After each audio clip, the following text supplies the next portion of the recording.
Mesdames et messieurs, merci de faire confiance au Journal de la Ville et tout de suite les titres. Lancement ce vendredi 28 juillet 2023 de 9e jeu de la francophonie à Kinshasa, capitale de la République démocratique du Congo. L'ego a été lancé par le président de la République Félix Antoine Tshisekedi Tshilombo au stade des Martyrs en présence de leurs excellences présidents de la République des différents pays, de la directrice de l'Organisation internationale de la francophonie et des différentes délégations. C'est tout pour les titres, mesdames et messieurs, et encore une fois, bienvenue dans ce journal. Dans le cadre du sommet Russie-Afrique, la ministre d'État, ministre de la Justice et garde de Sceaux, Rose Mutombo Kese, a échangé avec son homologue de la Fédération russe, Konstantin Chuichenko, en compagnie de leurs collaborateurs. Les deux personnalités ont évoqué la nécessité de conclure des accords bilatéraux dans le secteur de la justice, vu le rapprochement prononcé entre la Russie et la République démocratique du Congo dans plusieurs secteurs. Il s'agira de conclure notamment des accords d'assistance judiciaire pour les causes pénales et d'extradition. Cependant, le ministre russe de la Justice a indiqué qu'il y a peu, son gouvernement avait organisé une réunion ouverte qui a connu la participation d'une vingtaine de ministres de la Justice des différents pays et a indiqué que dans ces cadres d'exposition des bonnes pratiques sera tenu chaque année pour mettre un partage des bonnes pratiques et expérience en vue de contribuer à l'amélioration de l'administration de la justice. Et à cette même occasion, il a invité la ministre d'État Rose Mutombo Kese à prendre part à la prochaine rencontre. Par ailleurs, Konstantin Chuichenko a plaidé en faveur de la finalisation du projet d'accord sur la coopération judiciaire déjà transmis par voie diplomatique à la RDC. Pour sa part, la ministre d'État Rose Mutombo s'est dite satisfaite de l'initiative russe avant d'accepter l'invitation de son homologue. À cet effet, elle a pris l'engagement de s'investir pour faire aboutir la signature du projet d'accord soumis après qu'elle aura recueilli les avis d'autres ministères et services vu le caractère transversal de points qu'il renferme. Réciproquement, elle a aussi invité son homologue russe à visiter la République démocratique du Congo. C'est dans un climat de convivialité que les deux personnalités ont clôturé leurs échanges, scellés par une photo de souvenir.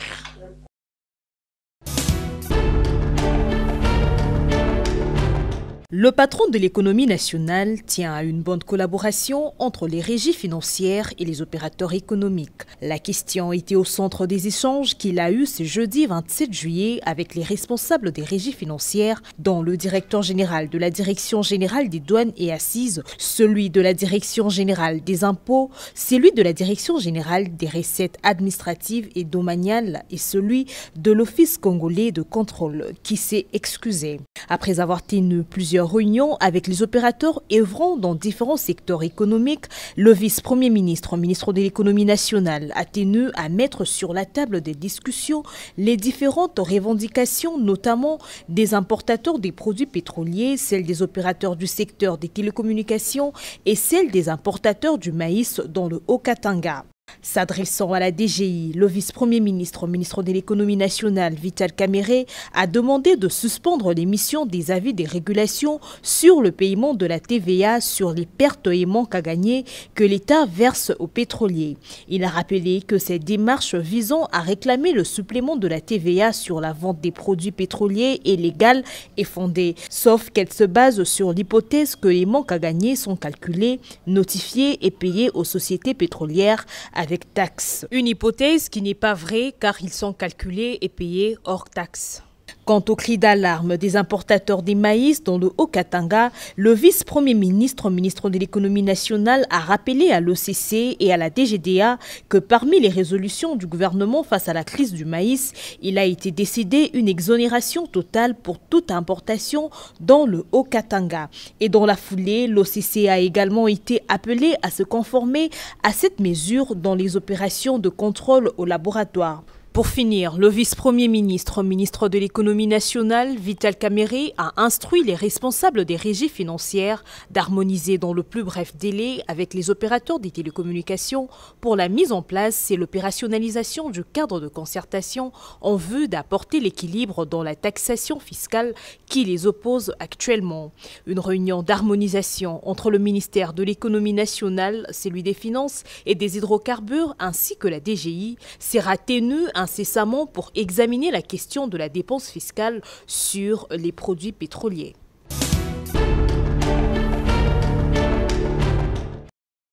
Dans une lettre contresignée dont la presse congolaise a lu les contenus ce vendredi 28 juillet 2023, les opposants congolais Augustin Matata Ponyo, Moïse Katumbi et Délice Sanga exigent la démission des juges à la Cour constitutionnelle Dieudonné Kamuleta Badibanga et Lumumba Sylvain. Ces trois leaders de l'opposition dénoncent la violation par ces hauts magistrats de l'obligation de réserve et leur prise de position publique dans l'affaire de l'assassinat du député national Chérubin Okende. La loi vous interdit durant vos fonctions de prendre une position publique ni donner une consultation sur des questions ayant fait ou susceptibles de faire l'objet des décisions de la Cour. Faute de cela, sur pied de l'article 30 de la loi organique, il y a commission d'une faute disciplinaire sanctionnée aux dispositions du statut de membre de la Cour par ces faits sur base des articles 22, 23 et 24 de l'ordonnance numéro 16/070 du 22 août 2016 portant dispositions relatives au statut particulier de membre de la dite Cour du fait de violation de votre devoir de réserve ainsi que de retenue et de la suspicion légitime sur les circonstances de cette invitation et de cet enlèvement. La seule option plausible est votre démission de la Cour, peut-on lire dans ces documents. Après l'assassinat présumé du député Chérubin Okende, le gouvernement congolais était favorable à une enquête internationale. Son parti politique Ensemble pour la République, quant à lui, a suggéré de joindre à cette équipe des enquêteurs, dont des Britanniques.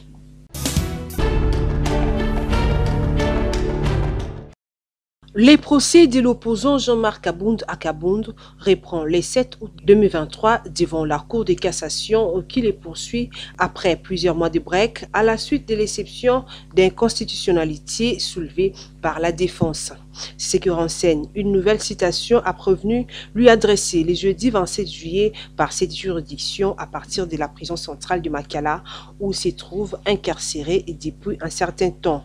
Cet acte de procédure marque ainsi la reprise du procès du président du parti Alliance pour les changements devant son juge naturel qui est la Cour de cassation. Rappelons que dans son arrêt rendu le 27 avril dernier, la Cour constitutionnelle a jugé non fondée l'exception d'inconstitutionnalité soulevée par les avocats de l'ancien premier vice-président de l'Assemblée nationale.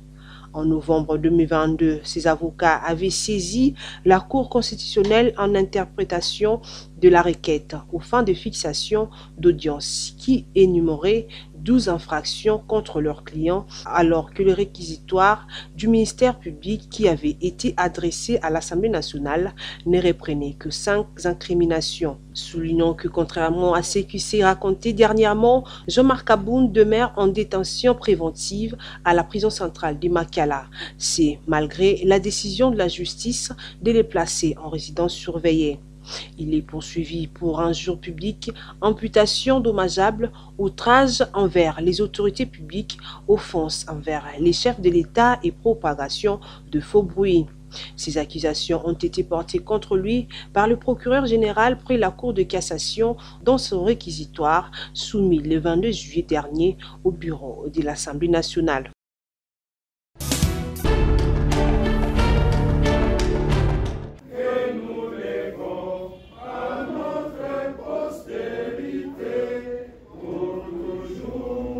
Dix grandes organisations syndicales et de la société civile viennent de signer leur engagement et appartenance en vue d'opérer désormais ensemble dans l'efficacité de l'action et porter haut les desiderata et revendications des agents et fonctionnaires publics de l'État. La cérémonie solennelle de signature de la charte acte constitutif s'est déroulée ce mercredi 26 juillet 2023 dans la salle de conférence de la maison communale de Kinshasa. Nous venons de concrétiser ce qui se passe ailleurs, ce qu'on appelle la solidarité syndicale. Vous savez qu'ailleurs, les syndicats se mettent ensemble pour pouvoir galvaniser les différentes revendications des travailleurs afin de les serrer, de les amener vers l'employeur pour le bonheur des travailleurs. Aujourd'hui, au niveau de la synergie des organisations syndicales et sociales, nous venons de concrétiser ce qui était un rêve. 10 grandes organisations venaient de signer leur engagement pour que désormais nous puissions travailler ensemble. En face de nous, nous avons notre gouvernement. Eh bien, nous allons commencer à travailler ensemble pour des questions qui nous concernent tous. Au cours de cette manifestation de haute portée qui restera à jamais gravée dans l'histoire de l'administration publique congolaise, les délégués de ces différents groupes syndicaux et de la société civile ont examiné rigoureusement, passé en revue et au peigne fin chaque point repris dans ce document, de la dénomination à l'engagement de membres, en passant par les objectifs poursuivis par cette synergie, parmi lesquels pousser le gouvernement congolais à réduire les inégalités et injustices sociales. À cette même occasion, les participants ont procédé à la désignation et à la mise en place du bureau exécutif constitué d'un porte-parole issu du Sinecat et 2 adjoints qui proviendraient du Sinamed et de TGS.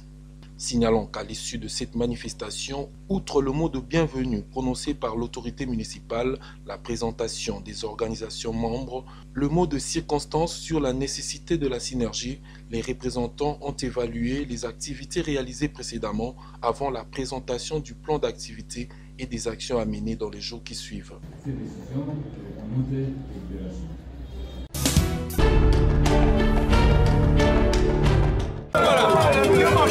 La jeunesse de l'UDPS Moamba dit oui au 2e mandat du président de la République, Félix Antoine Tshisekedi Tshilombo. Décision prise au cours d'un meeting populaire organisé le dimanche 23 juillet 2023 par la Ligue des jeunes UDPS Moamba, chapeautée par l'infatigable le docteur Boni Kalonga. Plusieurs autorités de l'UDPS, des responsables des cellules et sections avaient rehaussé de leur présence à cette grande manifestation qui a rassemblé des centaines de militantes et militants de l'UDPS Moamba qui avaient pris d'assaut le terrain GD dans la commune de Lemba, témoignant ainsi leur soutien indéfectible au chef de l'État Félix Antoine Tshisekedi Tshilombo ainsi qu'à leur président de la Ligue, le docteur Boni Kalonga.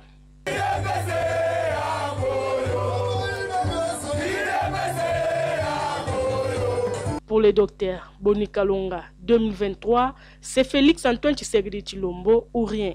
La Ligue de jeunes Yamoamba et ses décideurs qui et lobby, oui, Félix Antoine Tshisekedi, oui, pour un 2e mandat. Est-ce que Tokangi Yango?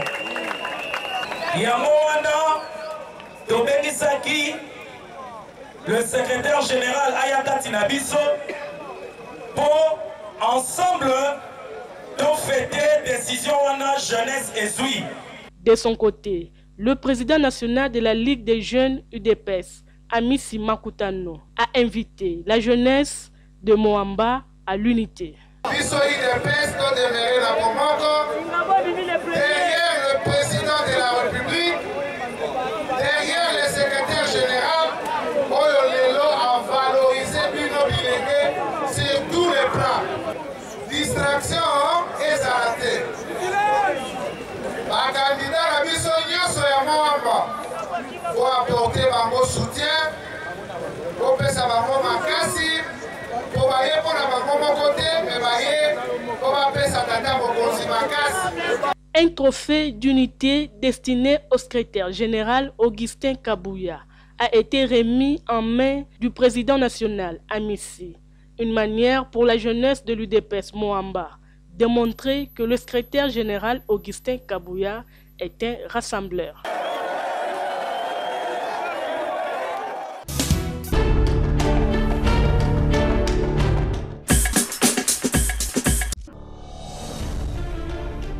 Nous sommes arrivés à la fin de ce journal de la ville. Mesdames et messieurs, merci de l'avoir suivi. Le prochain rendez-vous est fixé pour ce samedi et d'ici là, portez-vous bien.